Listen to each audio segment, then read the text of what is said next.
A maioria das capitais possui um centro histórico oficialmente identificado, composto por casarões antigos, prédios, igrejas, monumentos. Geralmente um produto a mais para o turismo. Apesar de termos uma rica história, aqui em Macapá não existe nada disso. Não houve uma preocupação em preservar antigos prédios, conservando assim a nossa própria história. Você verá hoje reportagens especiais e vamos discutir o assunto aqui no estúdio do Amapá TV com o doutor em arqueologia e professor da Unifap, Edinaldo Pinheiro, e a Juliana Morilhas, que é representante do IFAM aqui na capital. E a gente começa mostrando que a Fortaleza de São José é a nossa principal referência histórica. O monumento foi tombado em 1950, mas apesar disso, não é a edificação mais antiga da capital. Esse título é da primeira igreja de São José, que não pôde ser tombada. Quem explica isso melhor para a gente são os repórteres Salgado Neto e Nival Silva.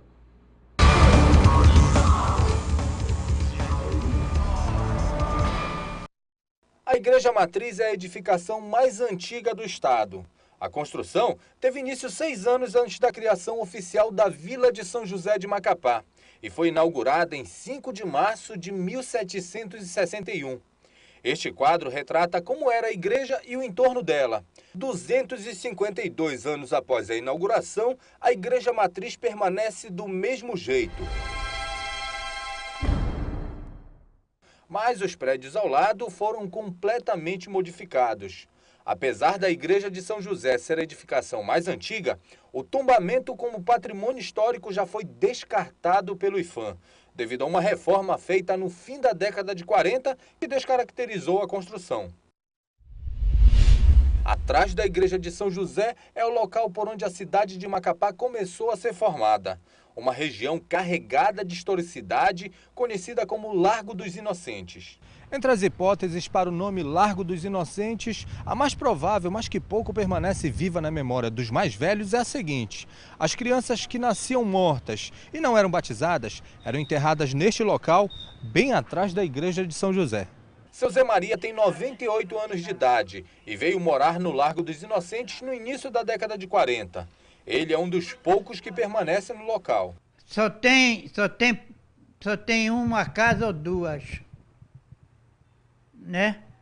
O pessoal venderam tudinho e já caíram fora daqui.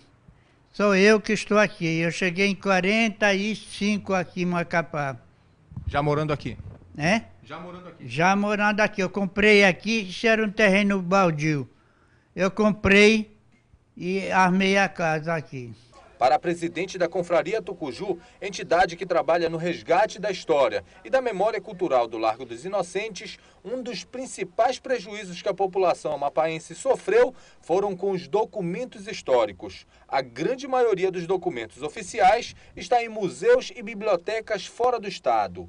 Um projeto da Confraria tenta transformar o Largo dos Inocentes em um centro histórico. Aqui começou a cidade de Macapá, né? Isso é fato. A cidade de Macapá surgiu em volta da igreja de São José, né? Então o Largo dos Inocentes é uma das maiores referências do início da cidade. É o nosso lado histórico, é aqui em proximidade da igreja de São José. E é por isso que eu tenho o Largo dos Inocentes como cenário de todos os projetos culturais da Confraria Tucuju, que é para a gente reviver que isso aqui é a nossa história, aqui que tudo começou. Durante o dia, o largo serve apenas como estacionamento para uma secretaria de Estado e um shopping no centro da cidade. Fortaleza de São José de Macapá, construída entre 1764 e 1782 para proteger o Rio Amazonas. São 127 mil metros quadrados de edificações internas e muralhas de 15 metros de altura. Em 1950, foi tombada como patrimônio histórico. A Fortaleza de São José de Macapá é, de longe, o patrimônio histórico que a população amapaense mais se identifica. Ela ilustra desde a bandeira do estado a brasões, logomarcas e nomes de estabelecimentos comerciais. Fortaleza de São José. A principal? É, a principal. Por que ela é uma referência para você? Eu não sei, porque ela foi história, né, de Macapá. Por isso que ela é referência, foi muito importante anos atrás e hoje continua. Para este historiador, houve uma certa inversão nos critérios para tombamentos de patrimônios materiais e imateriais. A princípio, se valorizava apenas palácios, igrejas, fortalezas, que são lugares de convívio das elites. E hoje nós podemos ver os quilombos, nós podemos ver as feiras, nós podemos ver, enfim, os vários espaços onde os trabalhadores, os populares convivem e têm as suas experiências. Sidney ressalta que é preciso investir uma política patrimonial no Estado, além da realização de mais pesquisas para preparar os lugares já tombados ou aqueles com potencial para tombamento, a fim de fazer com que eles sirvam como objeto de estudos para alunos e visitantes. Isso requer materiais didáticos e paradidáticos, isso requer um professor preparado, um professor bem formado, para que a gente possa, de fato, fazer isso que nós chamamos de educação patrimonial. Essa é uma discussão que não se ouve em qualquer lugar e pouco se aprende nas escolas. Será que nas ruas as pessoas compreendem a importância? Quando se fala em patrimônio histórico, o que vem na sua cabeça? Patrimônio histórico é aquilo que foi fundado há muitos anos, né? Que era para os próprios governantes zelar e cuidar dos patrimônios históricos. O Amapá possui uma gama de patrimônios materiais e imateriais que precisam ser preservados e mais bem cuidados. Afinal, são bens que trazem anos de história.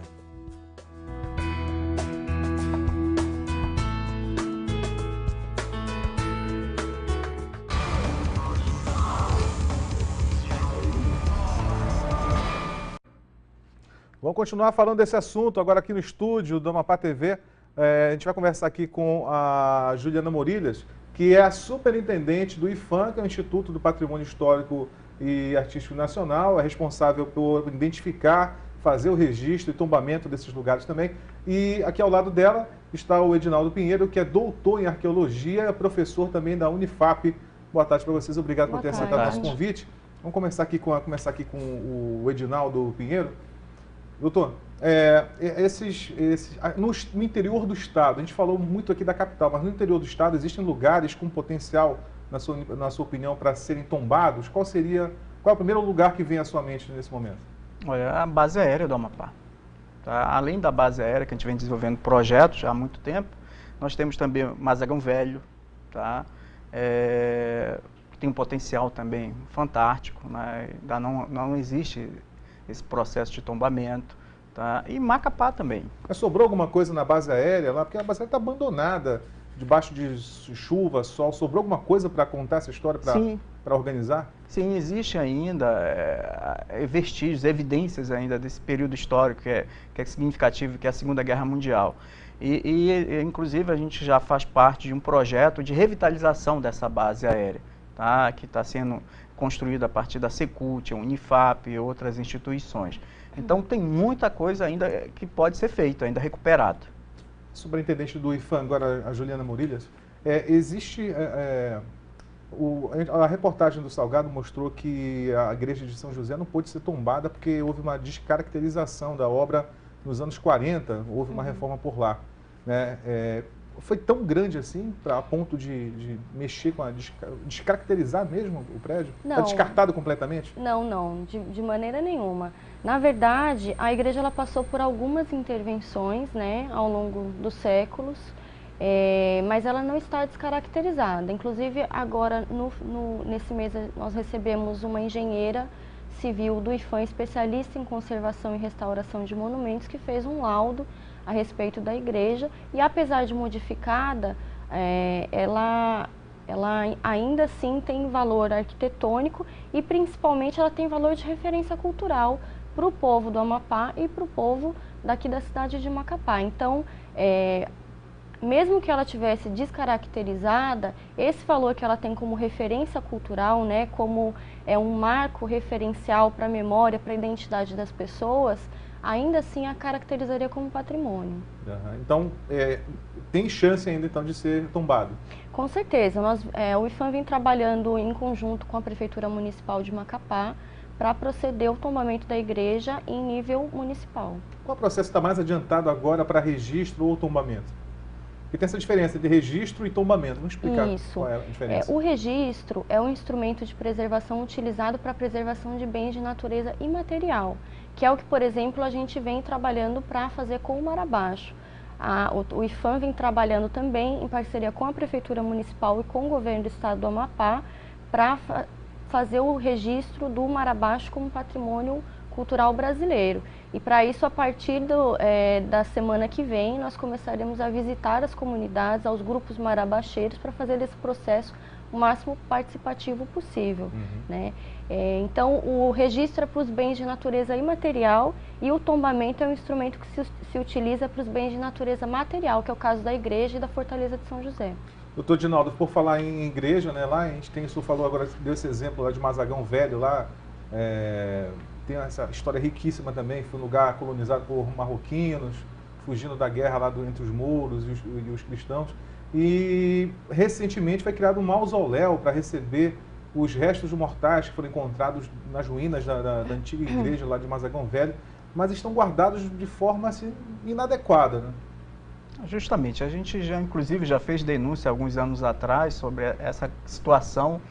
Há um descaso em relação ao poder público. Se investiu uma certa quantia no processo da pesquisa, do resgate, e depois parou o processo. Não houve a continuação, o envolvimento com a comunidade. Inclusive, a comunidade é carente em relação à educação patrimonial. Então, partiria justamente, no meu entender, justamente por isso. Educação patrimonial, envolvimento com a comunidade. E a gente tem observado, às vezes, que nós vamos lá, constantemente, todo ano a gente está indo lá, qualquer um que chega tem acesso livre a esse mausoléu. Não há impedimento nenhum. Tá? Não existe nem cadeado, para você ter uma ideia, nos portões ou chave na porta. Inclusive, talvez já tenha acontecido desse material, há uns 3 anos, quando eu fiz uma denúncia, por conta do acondicionamento de forma errada, os ossos demoram muito, vão virar pó, porque não tem o tratamento museológico adequado. E isso é uma perda para a gente, principalmente na área da pesquisa. Uma pena, realmente, infelizmente, é um potencial que a gente acaba perdendo, até para gerar emprego com turismo e tantas outras coisas. A gente vai fazer um breve intervalo aqui no Fala Comunidade, aqui no Amapá TV, e no próximo bloco a gente volta falando da mobilização para tentar revitalizar o Mercado Central. O ponto turístico já tem 60 anos e muitos problemas. E a tentativa de valorizar ainda mais o nosso mar abaixo. E também novas informações você terá sobre a operação da Polícia Federal. Agora 12h21.